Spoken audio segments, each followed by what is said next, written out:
Indonesia dikenal sebagai salah satu negara paling religius di dunia. Berdasarkan hasil survei Pew Research Center tahun 2025 yang melaporkan bahwa 95% masyarakat Indonesia berdoa setiap harinya. Hasil survei global yang melibatkan ribuan partisipan dari berbagai negara yang dirilis oleh Gallup International juga menunjukkan bahwa Indonesia menempati peringkat kelima di mana 99% masyarakatnya menganggap agama penting dalam kehidupan sehari-hari. Namun di sisi lain, Indonesia juga masih dihadapkan pada berbagai persoalan sosial yang hampir setiap hari muncul dalam pemberitaan, seperti korupsi, sampah, kekerasan, intoleransi, hingga berbagai bentuk ketidakjujuran. Fenomena ini sering disebut sebagai paradoks religiusitas, atau kesenjangan antara tingginya tingkat keyakinan atau ketaatan ritual seseorang dengan perilaku atau moralitas mereka dalam kehidupan sehari-hari. Paradoks ini terjadi ketika agama hadir hanya sebagai identitas dan praktik ibadah, tetapi nilai-nilainya belum tercermin secara konsisten.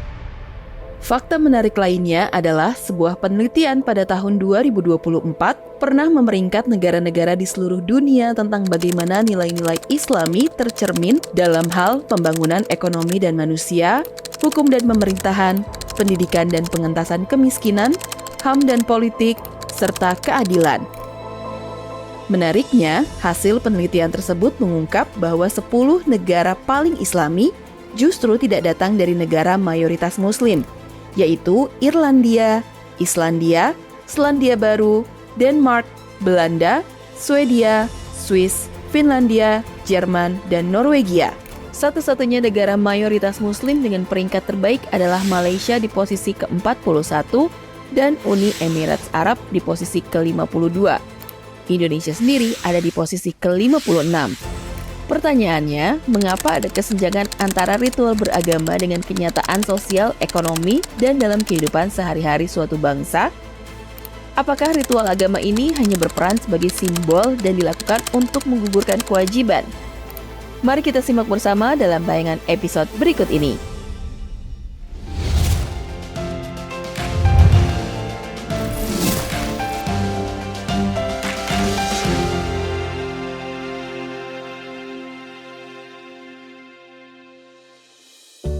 Selamat datang di Tiga Fakir, tidak tahu apa-apa, tidak bisa apa-apa, dan bukan siapa-siapa. Bersama saya, Dame, Sony, Abu. Makasih sahabat-sahabat Tiga Fakir terus bersama kita belajar, dan pembicaraan ini kita tidak meyakinkan Anda dan tidak memaksakan pemahaman ini, tapi ini bagian dari dialektika kita untuk selalu bertumbuh. Dan di pertemuan sebelumnya kita banyak membahas tentang fakta-fakta pahit yang ada di depan mata kita, khususnya Indonesia. Bodoh, miskin, kemudian juga korupsi. Kali ini ada fakta pahit lagi yang harus kita akui. Kita adalah negara yang mayoritas Islam, negara yang banyak penganutnya itu beragama. Tapi apakah yang beragama ini betul-betul bertuhan atau berketuhanan? Nah, bagaimana ini kita bahas? Silakan Mas Sony. Terima kasih Bang Dami, ini topik pinggir jurang lagi. Topik seru nih. Jadi kalau dilihat ya, Indonesia negara Islam terbesar, atau sekarang dibanding Pakistan ya, karena Pakistan juga Nyusul. demen beranak. Mungkin nyusul ya, tapi kita masih terbesar. Dan kalau populasi orang yang religius itu di sini tuh paling tinggi lah ya, apalagi Islam. Nah, yang menariknya bahwa semua yang kita bilang bodoh, malas dan sebagainya, korupsi dan sebagainya itu ya di sini juga gitu. Nah, sebenarnya dan kalau boleh dibilang tingkat semangat orang untuk menjalankan syariat agama di Indonesia tuh tinggi loh. Tinggi. Tapi kenapa terpisah nih antara agama dan kehidupan sehari-harinya gitu. Ya di masjid orang sembahyang tapi sendal aja dimaling gitu misalnya gitu, ya kan, dan sebagainya. Jadi ini menurut saya perlu dilihat sih, secara diakui juga nih. Ini kenyataan pahit nih buat kita nih. Apakah kita belum bisa metodenya yang salah itu untuk ngajarin agama, atau harus dirubah gitu. Kayaknya sih harus dirubah sih. Dalam mengajarkan agama itu dinilai dari pengetahuan, hafalan, bukan dari perilaku gitu. Saya juga kadang-kadang bingung ya, anak saya di sekolah ada pelajaran agama yang ada nilainya gitu. Nilainya berdasarkan apa yang dia tahu, itu aneh banget sih. Nggak dilihat misalnya, oke, kamu hari ini udah memberi berapa orang, gimana kejujurannya, gimana dia berintegritas, gimana akhlaknya sehari-hari, nggak dilihat itunya gitu. Tapi dilihat misalnya hafalan-hafalan gitu. Nah ini, itu satu. Kedua, jadi pengajaran agama itu yang harus menurut saya dilihat ulang gitu ya. Yang kedua, apa bedanya beragama dan bertuhan ya? Kan suka dibilang orang yang bertuhan adalah, atau spiritual adalah orang yang merasakan Tuhan itu hadir gitu. Kalau orang beragama, orang yang percaya Tuhan itu ada gitu. Jadi ada dan hadir. Menurut saya ini konsep Tuhan ini juga harus dibahas gitu. Kebetulan di 3 Fakir kita udah bahas bahwa Tuhan itu bukan sosok, bukan kondisi, bukan tempat, bukan sesuatu yang tertentu, tapi adalah suatu sistem sumber yang ada di mana-mana gitu, di sekitar kita. Jadi Tuhan hadir setiap saat gitu. Kesadaran spiritual bertuhan itu juga harus diajarkan gitu, sehingga kita sudah bisa mengubah kesadaran kita dari Tuhan itu sosok di nggak tahu di mana. Sekarang Tuhan itu ada, kita di dalamnya gitu.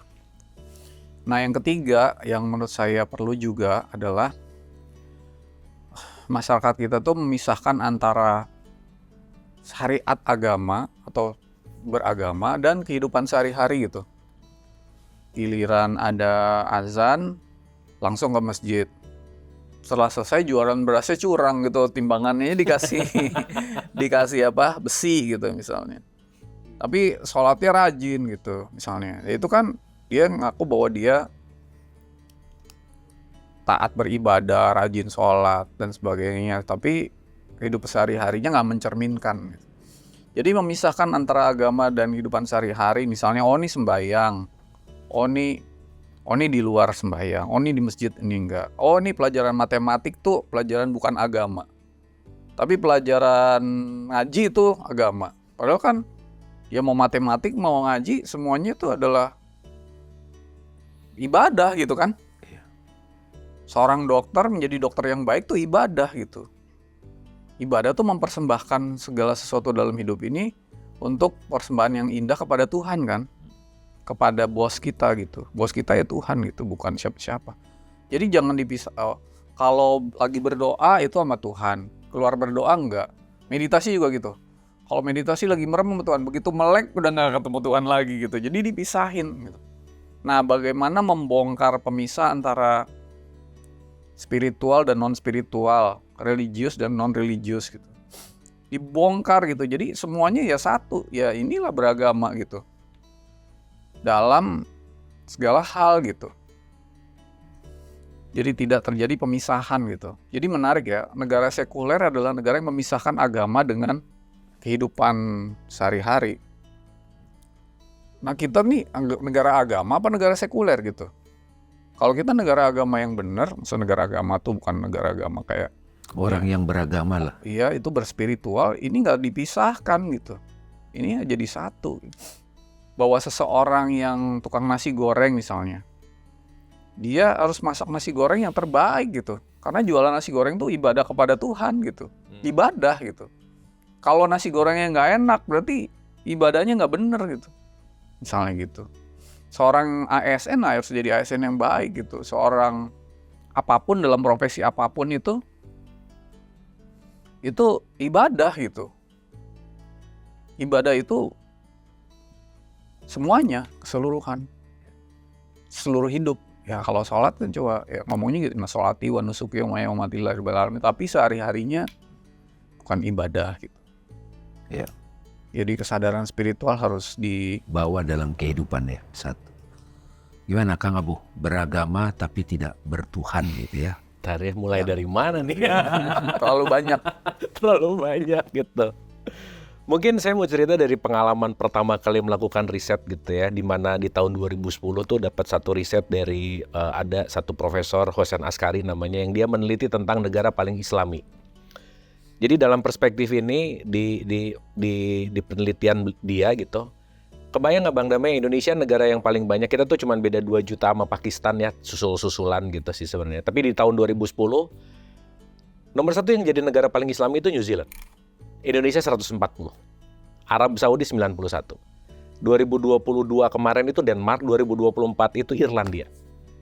Nah kalau kita bandingin lagi sama negara-negara yang paling bahagia, nomor 1 Finland dan seterusnya lah gitu kira-kira. Nah jadi kalau kita bicara beragama tetapi tidak bertuhan, kita bisa bangga dengan konteks orang Islam paling banyak sedunia, tetapi ternyata tidak memiliki kualitas yang oke gitu. Tapi kan poinnya kan sekarang topik kita adalah beragama tapi tidak bertuhan, artinya beragama Islam tetapi tidak menunjukkan keislamian gitu kira-kira. Nah, sampai kan Muhammad Abduh tuh bilang, saya melihat Islam di barat tapi nggak ngelihat orang Islam. Saya melihat orang Islam di timur tapi Islamnya mana gitu. Nah, artinya sekarang di Indonesia khususnya, karena saya juga banyak neliti, kebetulan ini juga bagian dari tahun 2010 saya neliti 10 tahun gitu ya Bang Damai tentang konteks ini gitu. Ternyata ya kembali bahwa kita bangga dengan identitas Islam, tapi kita nggak ngerti apa itu Islam gitu. Sehingga agama yang harusnya jadi jembatan, jangan-jangan jadi tujuan. Dimana jangan-jangan justru menuhankan agamanya daripada Allahnya gitu kira-kira. Sehingga tadi benar kata Mas Sony bahwa taat itu belum tentu terhubung. Taat itu karena dengan konteks dogma, doktrin, harus pokoknya katanya, di mana kita banyak terlahir dalam tradisi Islam, udah lahir langsung jadi Islam, merasa bahwa nggak harus tahu lagi Islam itu apa gitu. Bahkan kalau boleh jujur bahwa kita bisa lebih banyak belajar orang yang login ke Islam gitu Bang Damai. Ya. Yang mau masuk Islam itu dalam tanda petik mereka riset dulu malah jadi lebih tahu misalkan gitu. Misalkan lah ini contoh sederhana gitu. Nah, jadi saya pengen membuka dulu bahwa masyarakat kita memang beragama, religius, tapi fakta datanya kita ini religius nomor 2 sedunia, tapi korupsinya tinggi, judolnya tinggi. Kita jadi netizen paling tidak beradab se-Asia gitu misalnya. Banyak sekali lah yang menjadi paradoks gitu. Makanya pernah ada artikel tentang atau tulisan tentang religius tapi nakal, yaitu terjadi di masyarakat kita gitu. Nah yang kedua Bang Damai, apa yang saya teliti 10 tahun belakangan ini, ternyata satu poin aja. Dimana let's say saya pernah muter-muter untuk berbicara tentang meneliti sholat gitu misalnya Bang Damai, Mas Sony. Hampir ada sekitar 1.100-1.200 data tentang orang yang pernah saya tanya tentang sholat mereka, yaitu tadi. Suaranya bagus, hafalnya iya, tapi tidak menyentuh kepada level substansi gitu. Sehingga berritual, melakukan tadi taat gitu, tapi tidak menyatu dengan hidup, yang seakan-akan mana urusan agama, mana urusan hidup, ya kepisah gitu. Jadi ibadah itu hanya dalam wilayah formal ritual, tapi dalam perspektif ini nggak terjadi gitu. Nah ini karena tidak menyentuh ke ranah substansi gitu Bang Damai. Iya. Nah sehingga ya menarik gitu bahwa kita masyarakat beragama, religius, tapi tidak masuk kepada substansi, yang akhirnya kita dalam tanda petik sangat bangga dengan kemasan Islamnya, penyumbang kuota banyak haji, umroh, dan seterusnya, masjid terbanyak juga, tapi ruh Islam secara esensial itu tidak terjadi. Karena kenapa? Ya kita hanya sibuk dengan kemasan tapi tidak masuk ke isi gitu. Ya. Tuh. Itu sih. Makasih Kang Abu Mas Sony.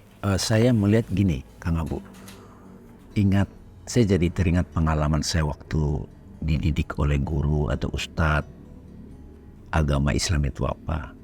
Ada waktu itu agak curiga sama orang yang tidak beragama. Orang beragama lebih baik daripada orang yang tidak beragama. Waktu itu yang disebut dengan aliran kepercayaan. Belakangan setelah belajar, mereka yang aliran kepercayaan itu sebetulnya ada yang saya lihat berketuhanan. Yang sekarang mulai populer disebut bicara kesadaran, spiritualitas.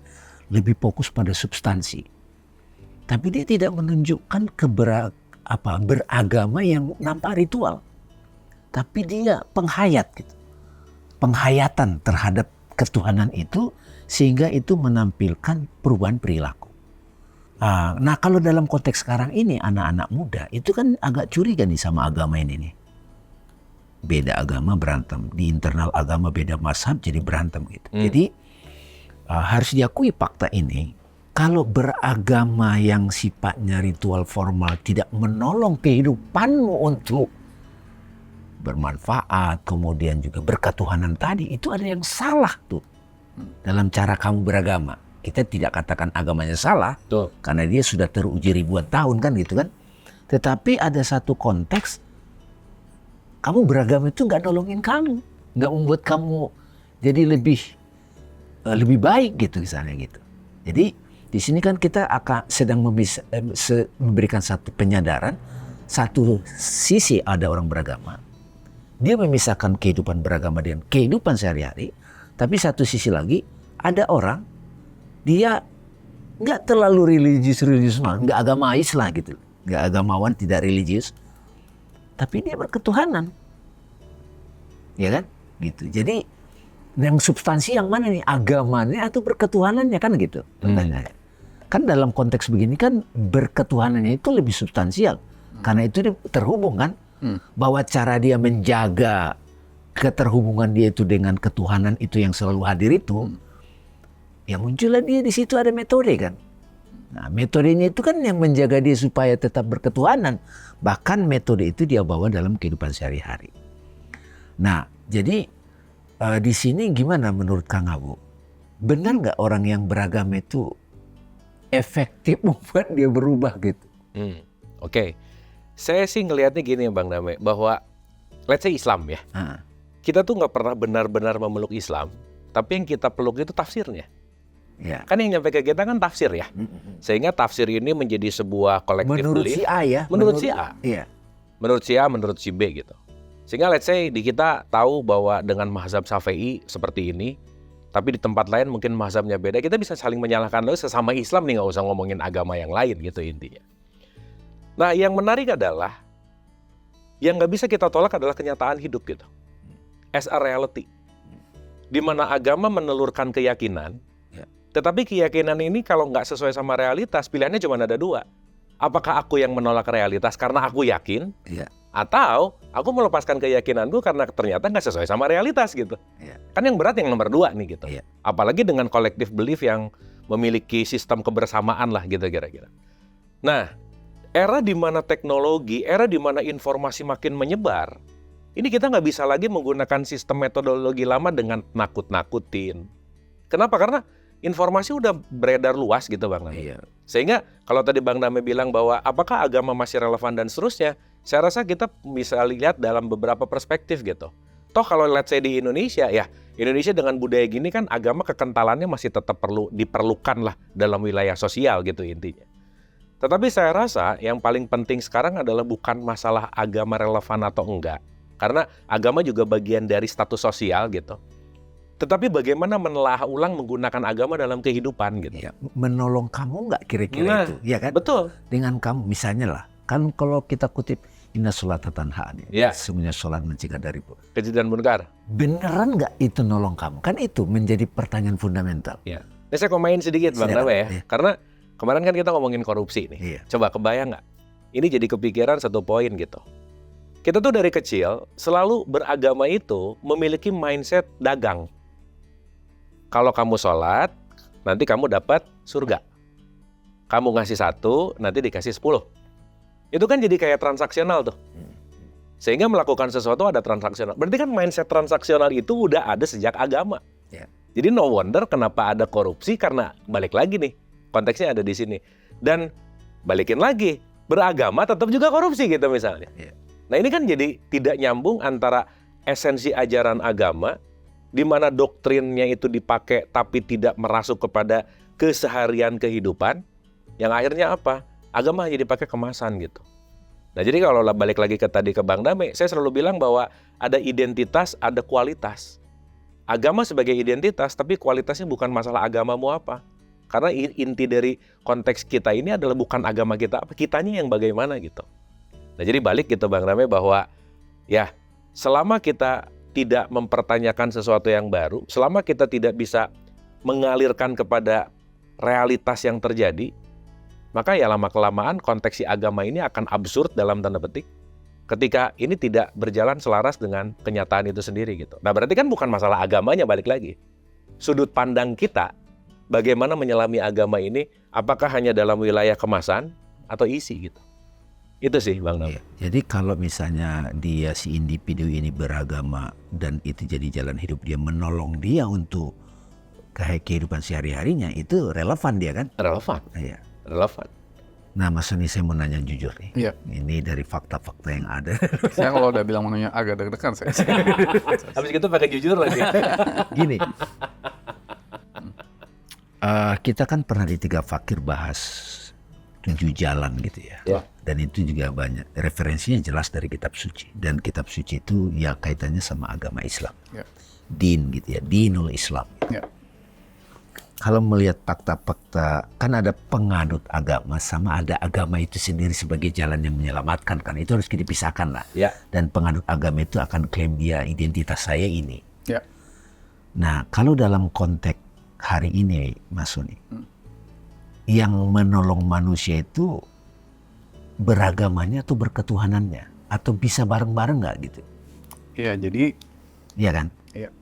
Udah oke belum nanyanya itu? ya sekarang mau dijawab jujur gak ini? Iya, iya. Paling Aku mau tidak nanya jadi biar sekarang. kita, kan itu Iya. pasti pergulatan batin banyak Iya. orang. Sebenarnya yang disebut din itu, dinul Islam, yang sering terjemahkan sebagai agama Islam. Din itu dimaksudkan oleh pembawa ajaran yang pertama kali Nabi Muhammad atau semua utusan Tuhan sebagai membentuk suatu kelompok agama atau sikap. Din itu sikap. Kalau disebut Substansi ya maksudnya. Ya, kalau disebut sikap, maka Maliki Yaumiddin itu Yaumiddin tuh hari apa? Masa hari agama? Gitu, ya kan? Nah, jadi ternyata din itu adalah sebuah sikap gitu. Makanya dari pembahasan kita tentang di Tiga Fakir itu 7 jalan menuju Tuhan. Jalan din itu adalah jalan dalam hal merubah sikap. Jadi seringkali Nabi Muhammad kan dikatakan bahwa aku diutus untuk merubah akhlak manusia. Beragama kamu akan diukur bagaimana cara kamu memperlakukan orang lain misalnya. Itu kan sikap ya. Jadi kalau dibilang orang religius beragama, ukurlah dengan akhlaknya, sikapnya gitu. Bukan diukur dari rajinnya dia beribadah sehari-hari, ritual gitu. Tapi dari sikap dan perilakunya sehari-hari, akhlaknya itu gitu. Karena sebenarnya kayak Kang Abu bilang, itu jembatan kok itu. Itu reminding system gitu, bukan tujuan gitu. Jadi kalau mau lebih jujur lagi, sebenarnya utusan Tuhan kan nggak bawa agama kan, dia bawa ajaran gitu. Nggak bawa label gitu. Buktinya misalnya di surat 352 tuh pengikut-pengikut Isa adalah Muslim yang sejati gitu. Meskipun syariatnya semua beda-beda kan gitu. Jadi artinya kalau di 49 ayat 14 dibilang, aku udah beriman, belum. Iman itu belum masuk ke dalam hatimu. Baru ikut-ikutan gitu. Jadi artinya belum jadi sikap gitu. Kan gitu. Jadi artinya sebenarnya ya boleh dibilang Indonesia tuh orang yang label agamanya mau banyak, tapi apakah sudah beragama dengan benar dalam hal agama sebagai din ya? Bukan sebagai label kayak Kang Abu bilang tadi, sebagai sebuah sikap kepada Tuhan gitu. Jalan hidup ya, sikap batin ya. Misalnya sebagai contoh gini, sikap kepada Tuhan tuh gini, saya bekerja sebagai profesinya apa, misalnya sebagai tukang cukur gitu, ya kan? Saya bekerja sebagai tukang cukur itu untuk dapetin orang banyak apa dalam rangka ibadah sikap saya kepada Tuhan gitu. Berarti kalau saya motong rambut itu sebenarnya persembahan saya kepada Tuhan, harus yang terbaik nggak? Nah itu namanya beragama gitu. Dalam segala hal harus yang terbaik gitu. Itu substansial ya. Iya. Beragama itu nyatu sama Tanpa kehidupan. orang ngawasin juga, kayak tadi integrity is doing the right thing when nobody watching you gitu kan. itu kan ihsan artinya. Iya, itu kan beragama gitu, sikap. Nggak usah diawasin sama siapa-siapa. Ya kalau 5 orang kan kemarin kita bahas, 5 orang kerja, 5-5-nya kerja, nggak usah diawasin. Jangan 1 orang kerja, 4 orang ngawasin gitu. Jadi kalau orang yang beragama itu pemahamannya begitu, itu sebenarnya yang kemarin kita bahas itu kelar semua itu ya.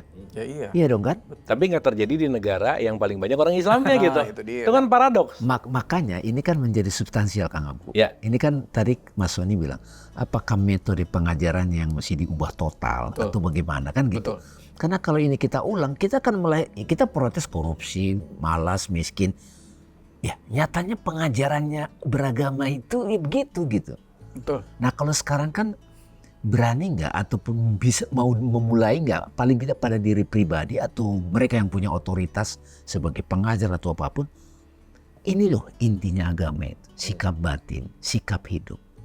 Kamu sebagai tukang cukur, tukang parkir, ASN atau ya pedagang, kamu bawa sikap tadi, Ya. ya kan? Ya. Kamu berikan yang terbaik. Nah itu sebetulnya beragama itu begitu kan gitu. Betul. Tuh. Yang Nah terbaik itu yang saya bilang, nggak tahu ya, nggak tahu, perlu diverifikasi datanya. Yang tadi saya bilang kepercayaan, berketuhanan itu ajarannya itu lebih ke begitu, laku. Dia tidak menonjolkan formalitas, laku hidup. Nah itu kan yang dulu suka disebut kebatinan Ya, ataupun apapun itu namanya. apapun namanya, tapi dia membuktikan langsung itu bekerja itu dia yang terbaik, melayani gitu. Tapi ini terjadi sama Gen Z Bang Name. Ya. Di mana sekarang informasi dan pola berpikir yang berbeda, yang udah nggak bisa menggunakan sistem pokoknya katanya taklid lah bahasanya ngikutin. Ini kan jadi diskursus pemikiran gitu. Betul. Betul. Ya, ketika orang tuanya baby boomers yang taat tanpa ngerti, Iya, punya anak atau cucu yang mikir kritis, nggak berdaya. berantem mulu nih. Berantem gitu. mulu nih. Nah ini kan harus ada cara mengajarkan katakan substansi agama. Saya nggak nyebut mengajarkan agama ritual, itu nanti balik lagi ke situ. Betul. Tapi lebih ke substansinya. Gitu. Betul. Dan saya rasa sekarang untuk pembelajaran substansi ini channelnya banyak banget gitu. Makanya kan akhir-akhir ini kayak agnostik bermunculan, ateis tinggi misalkan gitu Bang. Karena mereka bukan kecewa sama, saya rasa ya, bukan kecewa sama konteks religionnya sih. Orang-orang beragamanya yang rese gitu misalnya. Quote and quote ya. Karena balik lagi gitu bahwa kalau kita sekarang ngomong memeluk suatu agama, agamanya dalam tanda petik ya selalu suci sih Bang, namanya dalam tanda petik ya. Tapi kan pemeluknya ini gitu. Satu. Yang kedua, pertanyaan yang lebih dalam adalah apakah itu sekarang tetap menjadi agama atau menjadi institusi yang dalam konteks menggunakan kekuatan power agama gitu Bang. Dan Kan itu menarik tuh. Dan tokoh agama ini kadang-kadang memelihara begitu, bisa jadi dong. Oh iya. Iya. Iya kan, itu maksud saya. Jadi cuman dia akan berhadapan dengan realitas Gen Z dan lain-lain itu kan tabrakan itu kan. Betul. Kalau kita mau nguasain orang bodoh, ya kan? Pakai Nah, agama. pakai agama. Pakai agama taklid kan. Iya, jadi akhirnya kalau kita mau ya menguasai, kayak zaman dulu misalnya kaisar-kaisar itu memegang tokoh ulamanya atau tokoh gereja, tokoh ulamanya untuk bisa menguasai mass kan, control the mass gitu. Kalau sekarang pakai medsos, dulu kan pakai institusi ini. Gitu. Jadi ya sampai sekarang ternyata kan tiap pilkada gitu kan, berbau agama dan sebagainya. Jadi jadilah instrumen yang bisa dipakai gitu. Udah sangat melenceng dari asalnya itu sebuah sikap ketundukan kepada Tuhan gitu. Jauh banget melencengnya gitu. Dan yang tadi Kang Abu bilang realitas itu, dogma agama berhadapan dengan realitas. Tapi sebetulnya di situ ada realitas juga. Si tokoh ini menggunakan agama untuk mengendalikan massa ini. Iya. Nah itu kan siklus yang nggak kelar-kelar nih. Betul. Nah karena itu sahabat-sahabat sekalian, makanya tadi pertanyaan saya, beragama itu menolong kamu nggak secara substansial, real dalam kehidupan, baik dalam pekerjaan, relationship dan seterusnya. Karena kalau di sini kan berketuhanan itu jelas menolong kita. Berketuhanan dalam arti, nah itu kan agnostik itu gitu kan. Saya tidak perlu pakai metode apakah aku, tapi saya berketuhanan karena ini eksistensial, ini hakiki gitu loh, nature gitu. Nah jadi pertanyaannya nanti, gimana ketika mengajarkan agama itu, apapun itu, ketuhanannya masuk dan membuktikan langsung itu relevan dalam kehidupan. Iya nggak? Itu jadi pondasi berpikir. Misalnya kalau Cuman ini lagi-lagi ada masa yang melawan lagi nih yang mempertahankan. Oh iya, ya kan gitu kan. jelas lah, balik kan? lagi kan semua sistem balik lagi. Cuman ada channel-channel yang bisa jadi saluran kan gitu kan. Iya. Kalau terus begitu ya begitu aja muter-muter. Tapi sebagai individu yang independen ataupun punya akal sehat dan ingin berubah, dia bisa melakukan satu terobosan tuh buat dirinya gitu paling tidak. Ya. Nah itu kita memang perlu jalan tengah di mana bijaksana sih Bang Dam. Iya. Karena kan kalau kita bicara dalam perspektif ini adalah berbicara dalam wilayah suara terbesar. Majority belief. Ya kalau udah majority belief kan kalau ngomongin Quran ya di surat 616, kalau kamu mengikuti kebanyakan orang, majority, karena ini mayoritas, bisa dianggap benar gitu. Bahwa konteksnya adalah sesuatu yang dilakukan atau yang diucapkan lebih banyak dan mayoritas kan belum tentu paling benar gitu. Ya. Cuman karena ini terjadi dalam majority, maka yang minority meskipun benar bisa dianggap salah juga gitu. Nah ini menariknya sih, bagaimana kita bisa bermain peran dalam beberapa perspektif kesadaran bahwa ya dalam wilayah ini konteks agama dan ketuhanan, agama dan kesadaran ini seharusnya kan ada di titik tengah yang selalu nyambung gitu Bang. Tapi saat orang beragama tapi tidak berketuhanan, merasa beragama tapi bertuhan, tapi output perilakunya tidak menunjukkan itu, ya dia puas dengan identitinya gitu. Itu sih Bang David. Iya. Jadi gini sih sebenarnya kan saya pernah juga sampein di satu kajian waktu itu Ngabu atau Bang Dam gitu. Jadi awalnya itu kan realitas, ya kan. Semua ini realitas. Realitas itu misalnya realitas tentang Tuhan gitu. Atau berketuhanan itu dua hal beda ya. Yeah. Tuhan itu God, berketuhanan itu divine gitu kan. Beda ini dua. Satu Tuhan sebagai satu yang dinamai, berketuhanan itu pengalaman untuk mengalami Tuhan gitu kan. Lalu kemudian oleh pembawa-pembawa ini, nabi, rasul itu dialamin oleh kesadaran tertingginya gitu. Jadilah spirituality, jadi reality plus spiritual jadi spirituality gitu kan. Lalu kemudian si spirituality ini diceritakan ke teman-temannya gitu. Jadilah buku kitab suci itu kan. Jadilah itu cerita. Jadi semua tuh pakai cerita dan karena ceritain ke orang energi beda-beda pakai perumpamaan gitu kan. Pakai amsal gitu. Nah lalu cerita ini jadi sebuah cerita yang turun-temurun dijadikan buku dan sebagainya, jadilah itu knowledge gitu kan. Dipeganglah knowledge ini kuat-kuat. Padahal dulu si orang pertama kali tuh nggak jadi knowledge, tuh jadi knowing. Knowing sama knowledge tuh beda loh. Knowledge tuh jadi benda mati kan, bukan experience gitu. Nah si knowledge ini dipegang erat-erat jadi sebuah dogma. Dogma akhirnya karena di hold kuat-kuat jadi dogma, karena ada suatu yang namanya persepsi gitu. Persepsi tertentu, jadi makanya ajarannya bisa satu, tapi agamanya bisa, knowledge-nya bisa macam-macam. Jadi persepsi yang diterima beda-beda. Nah, kemudian dogma ini ditambahin right or wrong gitu. Jadilah doktrin gitu. Kalau nggak gini masuk neraka lo, kalau nggak gini masuk surga gitu. Jadi doktrin. Nah, knowledge plus dogma plus doktrin nih ditambahin sama macam-macam, jadilah itu religion gitu, belief kan, belief system yang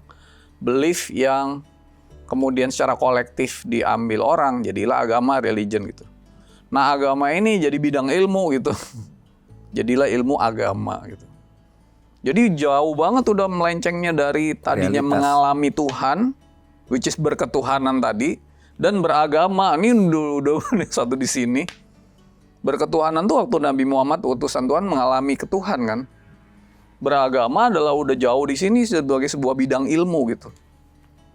Ini yang gitu. sebetulnya Jadi, kan di dalam jauh. setiap agama itu ketika sudah jadi bungkusan yang sudah jauh, terbungkus itu yang kita sebut aspek lahiriahnya kan gitu, eksoterik. Maka dalam setiap agama itu kan ada sosok-sosok yang mengembalikan kepada esoteriknya. Betul. Substansinya kan kalau di Islam itu ada sufi, di Kristen mistikus dan seterusnya. Dan ini apa ya? Kita tidak mencela agamanya kan gitu kan. Betul, Tetapi beragama dengan kebodohan, Ya. beragama dengan taklid buta itu tidak akan menyelamatkan dia, tidak membuat dia bisa mempraktikannya dalam kehidupan sehari-hari. Makanya kan sebetulnya beragama tapi tidak bertuhan.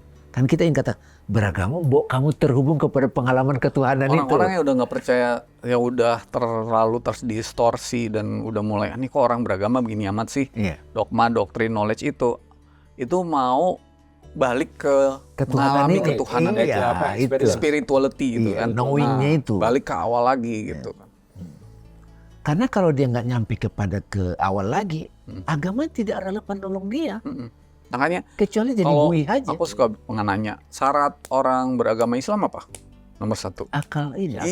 Akal bukan syahadat. Iya, akal. Menggunakan akal bukan syahadat gitu. Dan Jadi akalnya itu akal kan berlapis-lapis. Akil balik, akal dewasa. Jadi dia harus. Tapi nggak populer sih. Iya. Yang populer kan rukun Syahadat. iman, rukun Islam. Iya, bener. Nomor 1 syahadat. Enggak, berakal. Benar. Dan akal tuh berlapis-lapis mulai dari otak sampai ke spirit, sampai ke roh gitu. Sebenarnya sih. Jadi sampai ke pengalaman spiritual kan sebenarnya harusnya gitu. Nah, kembali lagi kepada runtutan kita dari episode-episode sebelumnya, ini fakta-fakta pahit, ya kan? Fakta-fakta pahit. Pahit, dan ini kok agama ini kok malah jadi penghalang, kan boleh dikatakan begitu kan? Beragama itu menjadi penghalang. Betul. Kita harus akui fakta ini. Nah, apa yang keliru dari situ? Cara mengajarkannya, pemahamannya, bawalah berketuhanan ini. Sehingga terbuktikan langsung bahwa beragama itu relevan dalam kehidupan. Betul. Tidak dipisah-pisah lagi gitu loh. Tapi ada satu relevansi sih Bang Damai yang bisa menjawab segala sesuatu di manapun itu tentang agama. Agama itu adalah mesin yang bagus buat memutar roda ekonomi. Jadi syariat, tarekat, hakikat, bisnis yang paling atas. Ya betul.